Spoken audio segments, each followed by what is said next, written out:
So 2 days ago was the 50th anniversary of the events of the Texas Chainsaw Massacre, August 18th, 1973. And this is obviously 50 years later. So I thought that was super cool that they released the Texas Chainsaw Massacre video game on the 50th anniversary of the events of the movie. Yes. Not the release date, the actual events of the movie. Yeah. Which, I mean, I'm sure they saw that window and it ended up being on, like, a Friday. Yeah. It all lined up. It was like the stars aligned, right? It's super cool. So they released the very anticipated Texas Chainsaw Massacre, the game, brought to us from Gun Studios, who brought us the Friday the 13th game. Which I had heard, please correct me if I'm wrong in the comments, that the Friday the 13th game will no longer be playable online as of December. So if that's true, you only have like 4 months left to play that game. I think the story features, which is very little of, will still be playable, but the servers go offline in December, which is a huge shame and something I have been discussing. When these online games servers go down, they're basically useless. Yeah. That's crazy to me. Yeah. So, all right. This is just going to be our first thoughts on the game. I've probably put in 5 or 6 hours now. So not a ton, but enough to give my first impressions of what I think of this game. Now, and Kaylee will obviously as well. She didn't get to play as much as I have. She's probably played maybe 2 hours. Yeah. But, so first things first. Games like this don't usually land with me initially. So I played the Friday the 13th game when it came out, and I was not big on it. So much so that I played it for, I don't know, a few hours and never returned to it. I think I tried to play it one other random time in the future, and just at that point, everyone was so good at it, and I just had no idea what the hell I was doing. I just kind of walked around until I died and was like, I don't even know what to do. Screw it, I'm out. So I totally missed the train on Friday the 13th. I do want to try again before the servers go down, now that there's kind of a ticking time clock going on its demise, which is super sad because I know some people really love it. So I didn't really like that. Also with Dead by Daylight, which is somewhat similar, I was another game that I was not big on until my wife, her sister and her play it a bunch, and she was like, I want you to play it with me, and I was like, God, I just didn't get it and whatever. But now we play it and I actually quite enjoy it. So I did turn around on that one. As far as the Texas Chainsaw Massacre game goes, this was another one that right out the gate, I was like, that was maybe somewhere around like a 5, 5.5. I was like really not liking it all that much. Oh, okay, yeah. But now that I've played it for like 8 hours, I've been playing it with my brother. I've been playing it with my buddy Alex from Beyond the Void Horror podcast, and Kaylee gets to play with us here and there. We've gotten pretty good, especially my brother and Alex, as being killers. And when you start to get it, then it really starts to click. And now I'd put it much higher than that, and I'm actually looking forward to playing now. And FYI, we are live streaming most of it. We did not stream earlier today. We actually played for like an hour and a half, and I really wish we would have 2 hours, I think. We played for a long time. Yeah, you did. And we actually did really well. And I was like, man, why didn't we live stream this? So as of right now, and of course I'm going to get more into the game here in a minute, but I want to hear Kaylee's thoughts. But as of right now, I am a big fan of it, and I do think that it is a game that is going to, do really well. I didn't also mention the Evil Dead game, which I think is great. And not enough people played it. And the only reason we stopped playing that is because we could never load into a match. Yeah. But other than that, I thought that was a really cool game. So what are you thinking so far of the Texas Chainsaw Massacre game? I really like it, but I'm definitely a fan of these types of games. Sure. So I think, I mean, if you are somebody who likes Dead by Daylight, if you like the Friday the 13th game, or even the Evil Dead game, I think this is kind of a no-brainer, like one that you should try, because it's pretty similar to all of those. Yeah. But obviously it has the Texas Chainsaw, stamp on it, Yeah. which I just think it's cool. Like, I want them to make more games like this. I want to have like a Halloween one too, where you're just like running from Michael Myers. But the fun thing about this is that there's multiple killers. Yeah. So I think that it lends itself more to team, like playing as a team with your friends. Yeah. And it doesn't limit you to only being survivors like in Dead by Daylight. Unless you're in a private lobby, like you are either a solo killer or you're like a group of survivors. And in this, it's cool that you can have people playing as a group of killers. Yeah. I haven't played as a killer yet, and I usually don't do well as a killer in these kinds of games. Yeah. But yeah, I don't know. I really like it. I like the maps too. I think that just like any game like this, there's a learning curve where you need to learn the layout of the house. And kind of like what everybody's skills are. Yeah. I have no idea what each of the characters, like I don't know what the survivors, what their perks, so to speak, are. Mhm. I don't know what the killers are. Yeah. All of that I still have to learn, but that's the fun in these games. Yeah. Well, I think what you were getting at there, and I'll just reiterate it there. I think what definitely sets this one apart from other games like this, whether it's Evil Dead, Friday the 13th, or Dead by Daylight, is that in those games, that is 1v4, 1v so many, right? I forget what Friday the 13th is. I don't know if it's 4 or not, but in Evil Dead, it's 1v4. In Dead by Daylight, it's 1v4. Yeah. And in order to play as a killer, unless you have like a group of 5 friends that you want to get into a private lobby with, if you're just going to go and, join a random lobby, if you want to play as a killer, let's say you just have like one other friend or 2 other friends. You can't really go and do a Dead by Daylight as like one of you's the killer and then the other 2 can be in a lobby with 2 other random people who join, right? Like this is more like in order to get into those kinds of lobbies, what I'm trying to get at is if you want to play as a killer, you basically have to be solo. Yeah. Right? Like you have to kind of just be a solo player. Right? And that can be lame because a lot of people like to game with their friends. Mm-hmm. And it's like be a survivor or don't game with your friends. Mm-hmm. And with this one, it's like if you got a party of 3, be killers. If you got a party of 4, be survivors. Right. You can be a party of 2 or 3 or whatever and still be survivors. Yeah. Same with the killers, right? As long as you don't go over the numbers. But this is definitely much more of a friend game for both sides. Yeah. Right? Which is a big positive. Yeah.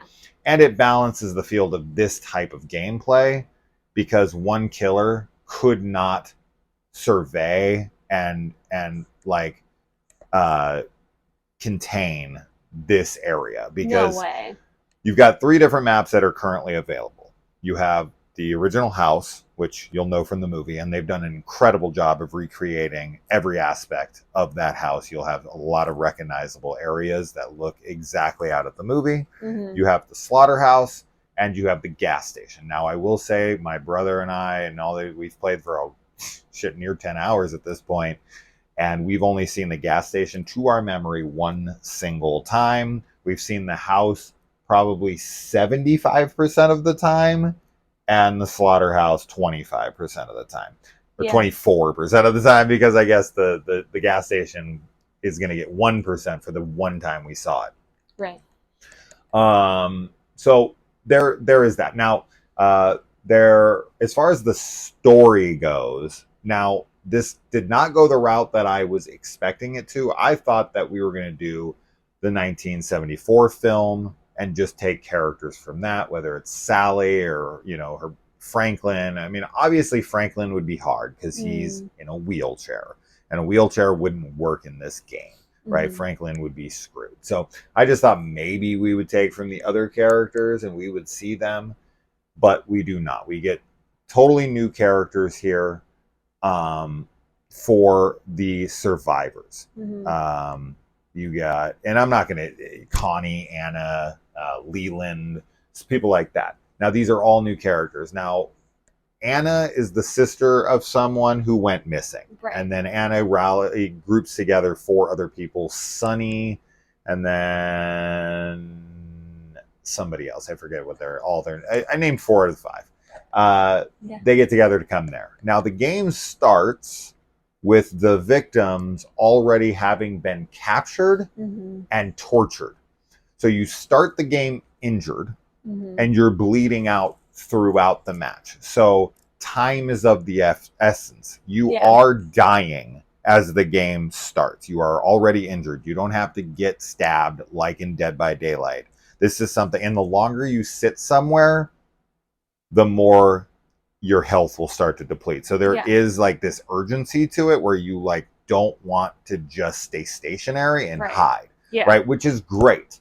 Sure. Because in something like Dead by Daylight, you can go and camp an area, sit in a locker, or go into an area and just hover in the corner forever.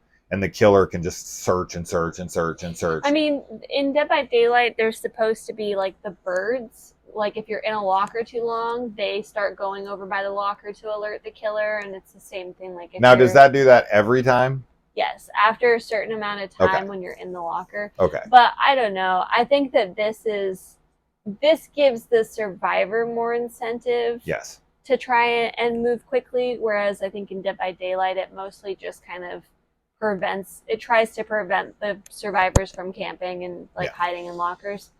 So I like this. So now you can heal yourself. You can come across heals, but the heals never stop your blood from draining out of your body. So Right. you are always bleeding. And when you bleed and when you sit somewhere for a longer period of time, your blood starts to pool. Yeah. And when you're walking, your blood's trailing behind you to a degree. And there are characters in the game, Johnny being one of them, who is a tracker. That is an added villain to this game. So you have technically 4 familiar faces. One of them is not playable. You have Leatherface, right? Obviously. Mm. You've got the hitchhiker. You've got the cook, Drayton Sawyer. And then you've got Grandpa. Grandpa you can't play as. Grandpa actually acts as like this beacon where people go and the villains, the family, they take blood to Grandpa. Yep. And if the victims make too much noise or walk in front of Grandpa, he will alert the family of their location. He does this by screaming like a demon. It's so scary. Right? So if you move while Grandpa is screaming, you will light up on the map and they will see where you are. So when Grandpa starts to scream, you immediately got to stop what you're doing. Otherwise, they will find out where you are at. Now, there is a huge emphasis as a survivor on being as stealthy as humanly possible. You want to make as little noise, and everything in this game makes noise. Everything does. So you really, really got to be stealthy. You're going to be crawling a lot, or not crawling, but crouched a lot. Your actual fixed natural position is crouched. Yeah. You have to break out of it to run, and then when you stop for a second, you immediately go back into crouch. Yeah. Right? So that's cool. It rewards you to be sneaky. You need to be sneaky. Doors make noise. There's traps set up, right? You are at an extreme disadvantage as the victims, right? So your aim is to escape from one of 4 exits. Now this is another thing that I really like about the game, is that there is variety to how to escape. In Dead by Daylight, you fix generators, right? Once 5 generators are fixed, you exit through one of the doors that can be opened by pulling down the switch. Yeah. If you were the last survivor, there's a hatch that opens up and you need to get to it before the killer, so on, right? Those are the only two things in that game, period. And that needs to change, in my opinion. But as long as that game's been out, I doubt it will. But with this game, you have multiple different ways to exit. You have a steam valve, which you need to find somewhere on the map, find a steam thing, crank it in, and then it opens up this door that's controlled by this steam, right? That's one. There's a fuse box exit that's in the basement. You need to go find a fuse, put it into the fuse box, and the fuse box basement door will open. There is a car battery that is keeping a current going on one of these fences. You have to disengage the car battery to be able to leave from there. And then there's a gas generator that's controlling the front fence at the very front of the driveway. You've got to kick that thing until it goes out, and then you've got to try to get out of there before the killers can get to you. But of course, you're making a lot of noise, and it takes a lot of time, and you've got to try to be quiet. And there's these little mini games where you're trying to make sure you don't make any noise, and you've got to find tools, lockpick tools in these random toolboxes. Now, that's another thing. This game will constantly change the position of all of these things. They're not always in the same place. The exits are always in the same place, but the tools and the generators and all that stuff will change. Yeah. So you don't just have an idea. Now, most of them are like kind of rotated between the same locations. Yeah. So you just go to these like places. That's one of the downsides, is that people are going to figure out this game very fast. Sure. There's going to have to be added things that they're going to have to put in here to try to avoid people memorizing things. Because you can look, my brother showed me, you can find people who have already, at day 2, they have already figured out the maps and figured out locations and all this stuff. People have way too much damn time on their hands. They don't know how to have fun. They went in there, they learned everything, and Nathan's showing me that they can go get this, do that, and get out, all 4 of them, in about a minute or 2. Right. And it's like, it's pretty crazy, because it's so when you don't know what you're doing, like we don't know what we're doing, especially when we're victims. Oh, yeah. Man, it's hard, because you start in the basement, tortured. Yes. And bleeding, and you have to get yourself down without making noise. Then you're locked in the basement, and Leatherface is down there with you. Yeah. You start with Leatherface down in the basement with you, and the 2 killers are up on the floor level. Yeah. And they're securing like doors. They're setting traps, right? Like they have something to do while Leatherface is chasing you in the basement. And then once you get out of the basement, if you can get out of the basement, then you have all the crap to deal with upstairs that the other 2 killers have put into place. So that stuff is all super cool. Yes, everyone has a different ability to a degree. I find that most of the characters are pretty balanced, but they all have their own perks. One of them is stronger. One of them is stealthier. One of them is faster. One of them is quicker with like doing like unlocking doors, stuff like that. So everybody kind of has their perk. And yes, there are skill trees, and you can rearrange these in so many different ways. This is actually an interesting way to do the skill tree, because you can like do it, but then you can go in and like refresh it, take it all away, and then redo it in a different way, and then you have to reset it all like in your perks, and all these like perks go away. It is an interesting way to do it, so that you're not like, I don't know, you don't just unlock everything. You have to be very strategic about how you do your skill tree, and then you can like respec it and then go back in and do it again in different ways, and then you kind of max out, and then you can like get rid of it and then do it again in a different way and get different perks. So that's cool. Yeah, that's cool for sure. And you definitely want to take some time and look at what perks you're getting. But in order to get these, you have to play. And at first, you're not going to know what the hell to do. Now, there are tutorials in the opening that you can watch. They are not playable. They are only watchable. And honestly, I sat there for almost an hour and watched every single one of them before we started because I wanted to have some kind of idea how the hell to play. And honestly, even after watching an hour of tutorials, I still felt very lost because once you're thrown into the game, it's scary. It is scary. It is scary. If you don't know what you're doing and you know Leatherface is down there chopping people up and he's like running after you, it's scary. it can be very scary. Now, over to the side of the killers. The killers are definitely vastly different. You have Leatherface, who's the brute, and he can go, and he's the guy who has to get rid of barricades. So there's certain barricades that are all over the map, and he has to take his chainsaw and cut those down.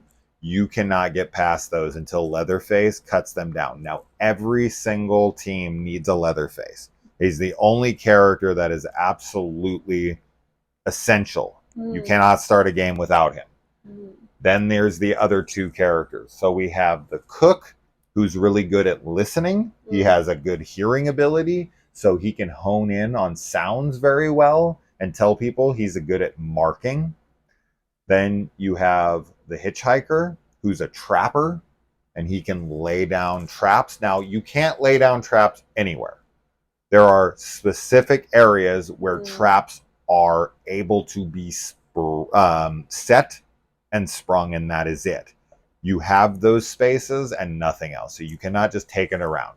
I forgot to mention also the cook, in addition to his hearing, he also has the ability to carry around second locks with him. To relock doors. And there's doors that have a lock on it, and he can add a second padlock to it. So you need to lockpick through 2 different locks to get out. Once the locks have been unpicked and opened, the killers can come and reshut the doors and relock them. So you always want to try to have a lockpick on you, and picking a lock takes a while. So if you get a perk that speeds it up, rush to it immediately. Make sure you have it equipped, because my God, does a freaking lock take forever, because you will, if you go over the line, not only will you make noise to alert them of where you're at, but your lockpick breaks, and then you got to go find another one. And let me tell you, finding a lockpick, especially when you're being hunted, is super hard. Because really you don't just pick it up, you also have to dig through a toolbox, not making much noise, and find one. And that's by a mini game. So you are at a severe disadvantage as a victim. There are more of you. There's one more of you. And the game will not start unless you have 7 players. Right? So if you don't have the amount of players that's needed, it will shut down. And it will reload. But usually it just tries to find another person. It doesn't crash you back into the lobby, thank God. It just keeps recycling until it finds somebody. And we haven't had any issues finding players. So that hasn't been an issue as of right now, which is good. But yeah, so you've got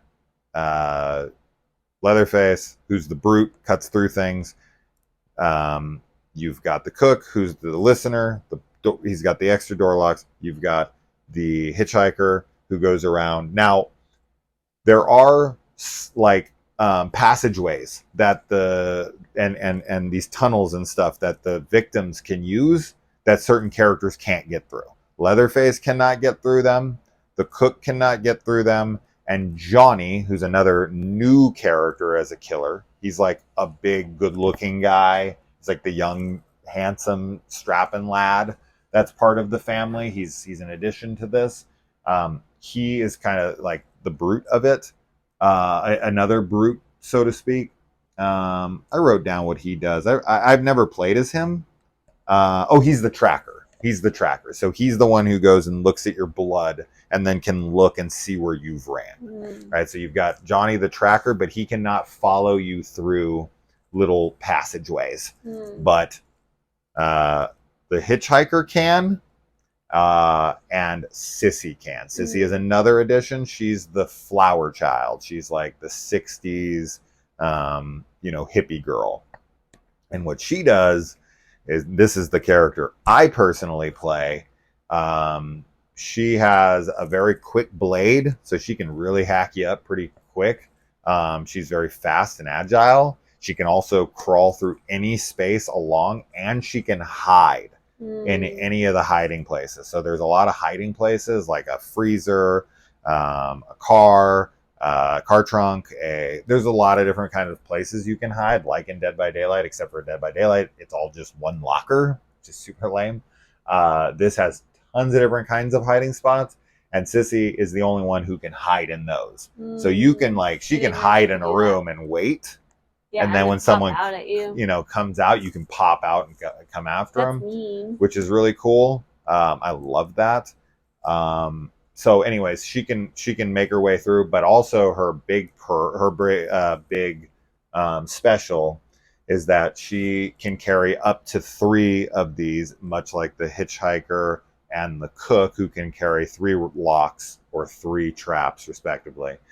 She can carry 3 powder clouds of poison that she blows into your face and disorients you. This, honestly, I've tried to use this many times, and this is my main for my villain. I've not been able to successfully land a poison powder blow yet. I keep trying, but she stops and takes a second and goes like this, and people are very squirrely and they're moving all over the place, and it's like in a straight line. Yeah. And by the time I go to blow, they're gone. Now, the victims can pick up bone shivs, and they can defend themselves. So you do not have no ability to fight in this game, which is another big perk for this versus Dead by Daylight, which the flashlight is really the only thing you got. You can shine it in their face, it blinds them, and then you run away, and that's all you got. In this game, you can come up behind a killer if you have a bone shiv, and you can shiv them in the back of the neck.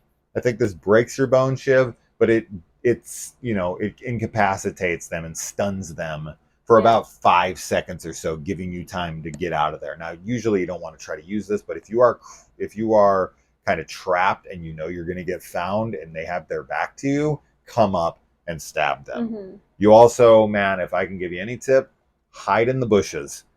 People will never find you. It's incredible. They'll literally be standing right here, and they'll be like, and they will never be able to find you in the bushes. It's funny. Maybe 1 in a million will, but as of yet, no one seems to be able to find you in the friggin' bushes, the tall grass. But anyways, you can defend yourself with the bone shiv from behind. So if you have that and you have the back to them, you can stab them. You can attack someone from the front if they're coming at you. You then are entered into a mini game where you have to wrap on A as fast as you can, and whoever wins that battle, you die instantly if the killer wins it. But if you win it, you push them away and you get to run. So you do have that ability to fight from the front. And then you have Leland, the big guy. His big power and ability is he can push people over.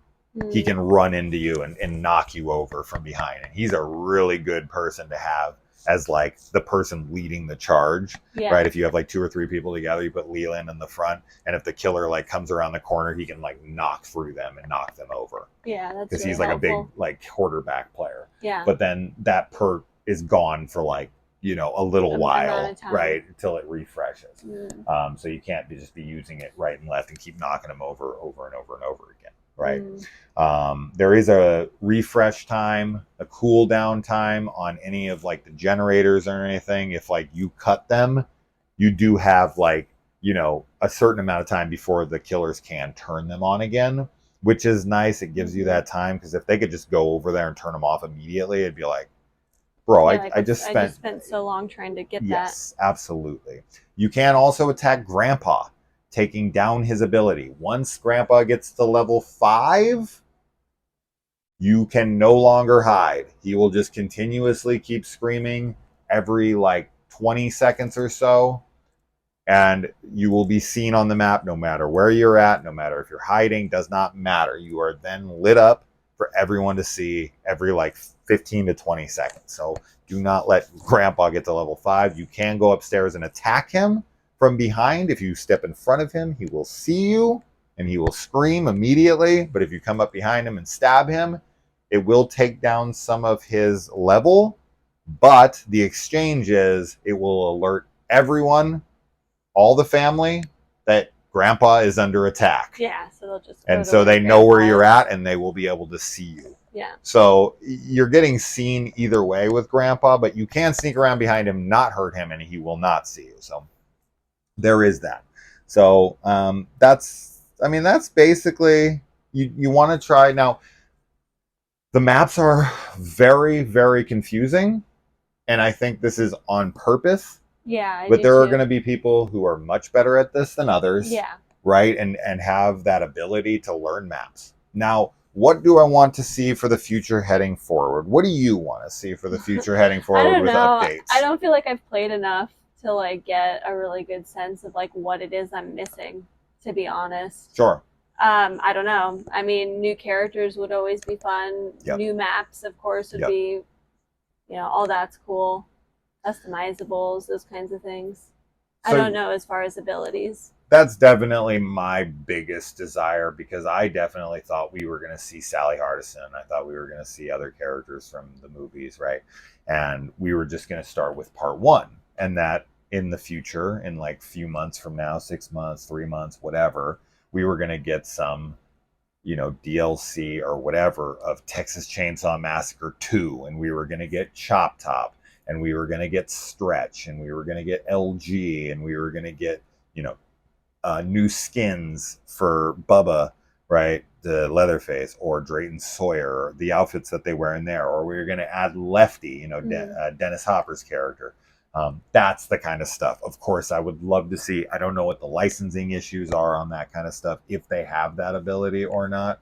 But I would, oh my God, there's so many characters that I would definitely love to see. I'd love to see Vilmer, Matthew McConaughey's character from Next Generation, with his mechanical robot leg kind of thing. I'd love to see the Leatherface from the remake, the Leatherface from the new Netflix original Texas Chainsaw Massacre movie. I think both of them are super scary. I'd love to see, there's tons of characters that I would love to see show up, pop up. And, Evil Dead game definitely gives me hope for that, as does Dead by Daylight, right? Because Dead by Daylight adds stuff all the time. They just added Nicolas Cage randomly. They're adding Alien very soon. You got Michael, Freddy, Leatherface, right? So like with what she was saying earlier about like, oh, I want to see a Halloween game. You do get Laurie Strode, you do get Michael Myers, you do get Lambkin Lane, the Haddonfield map. So that game kind of exists. It's just Dead by Daylight. But with this, because it is a centric game to one franchise, like the Friday the 13th game, because if you take the Friday the 13th game as an example, the Friday the 13th game offered all sorts of different Jasons from all the different movies, right? And you got Tommy Jarvis coming in and all these different characters from the movies. So that is absolutely, and the maps to see like their lair from part 2, right? That really underground lair from part 2, or the radio station. I would love that from part 2. Or I mean, there's tons of different the slaughterhouse from the remake, even the Hewitt residence from the remake, right? As opposed to the Sawyer residence from the original. So there's all sorts of things to draw from. There's like 9 films in this friggin' franchise. So there's plenty of films to draw from at this point, and to get new stuff from. As far as like gameplay mechanics and whatever, I definitely think there's just going to need to be tweaks to balance things out. But they need to release it on this mass scale to be able to understand what works, what doesn't, get the feedback, and change it accordingly. And that's the benefit of having updates and, that kind of internet feedback. But as of right now, man, I'm definitely really enjoying it. If for some reason I said anything that you found to be an inaccuracy, and you've got a better way of explaining it or correcting us on anything, please let us know, because this game is new. I'm not 100% on absolutely everything, but I'm pretty sure everything I said was accurate. But if I'm off on anything, definitely let us know. But yeah, I mean, I wasn't. Oh, also there's wells all across the property that you can jump into if you've got no other, you know, options. Now the wells take you right back down into the basement, and they give you fall damage. And if you're really hurt, you die. You also, when you run out of blood, when you pass out, you do fall down and pass out, but you can get yourself back up. On the second time that you do that, you do die permanently. You can also jump out windows. My brother is famous for this, jumping out a window for absolutely no reason. Famous. Now, this, of course, harkens back to the original movie where Sally Hardison jumps right out that window out onto the front yard. You can do that. In fact, I did do that, where I jumped straight through that window and I started running down the driveway just like her, and Leatherface was chasing behind me. So it was very reminiscent of that. When you are playing this, you absolutely feel like you are in Texas Chainsaw Massacre. Yeah, the graphics are excellent. The concept is really cool. I think this is a big win, and I think it's only going to get better, and I can't wait to see what they do with the future of this game. So far, it's a thumbs up for me. What about you? It's a thumbs up for me too. It's 4 for gore, and we'll see you at the movies. No, we'll see you online. So if you ever want to watch us play, we will be live streaming horror games. I've been playing the game Inside from Play Dead Studios, Play Dead's Inside, which I got pretty close to finishing today. I don't know what my next game will be, but I'm playing those solo, and then I'm playing the Texas Chainsaw Massacre game, Dead by Daylight, stuff like that, with my wife and my brother and other friends. So definitely join us there. And you know, if you got a gamer tag and we end up running across each other, maybe we'll play together sometime. So other than that, yeah, the buzz is real. It is. The buzz is real. The buzz is back. Texas Chainsaw Massacre currently. Now this is on Game Pass. I do want to mention that. If you have Game Pass, you can play this. Also, if you have Game Pass, you can get Game Pass on your computer. Yeah. That's something that we learned. So if you have Xbox Game Pass, you don't even need to have an Xbox to have Xbox Game Pass. You can actually download the Xbox Game app on your phone, on your computer, and play Xbox games right on there. All you have to do is buy an Xbox controller, plug it into your tower or wherever, and play it right off your computer. So shit, I didn't even need a friggin' Xbox. I didn't even realize you could do that. That's super cool, and helped us out because Kaylee's playing on there. I'm playing on our Xbox, because I will tell you, Xbox One and PlayStation 4 is not compatible on crossplay with PlayStation 5, Xbox Series, or the computers. Yeah. So if you are on Xbox One or PlayStation 4 playing these games, you cannot cross-platform with anybody on a newer model systems. Yeah. Which is a shame, but we learned that the hard way. But good thing we got a refund. So, but we both have Game Pass, so we haven't paid anything for this. No. Just the price of Game Pass. Yeah. Which is totally worth it. There's a ton of cool games on there. Plenty of horror games if you want to just play other ones. But that's that. Texas Chainsaw Massacre, the game. Definitely recommended. Let us know if you play it. All right. Yeah. Awesome. All right. Bye guys.